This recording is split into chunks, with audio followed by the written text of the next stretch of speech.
Что самое ценное в жизни для вас? Люди называют разные вещи.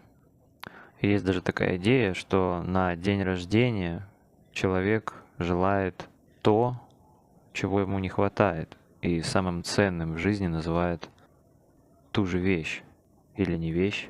Ну, в общем, кто-то говорит про здоровье. Хотя, знаете, я вот убедился в том, что ценность самых разных оттенков и сфер жизни ты познаешь именно тогда, когда ты лишаешься своего здоровья. И ты понимаешь, что здоровье не главное. Кто-то говорит отношения, люди рядом. Но люди приходят и уходят. Каждый живет свою жизнь. Кто-то говорит впечатление, новое, развитие, перспективы. Но это тоже штука достаточно субъективная, индивидуальная. Кто-то говорит любовь. А вот здесь интересно. Особенно если между любовью и самой жизнью поставить знак «равно».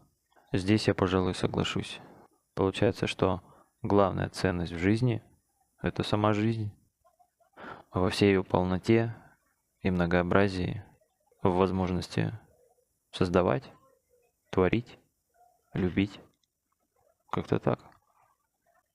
Наверное, стоит пожелать каждому в своей жизни находить пространство для жизни. Да.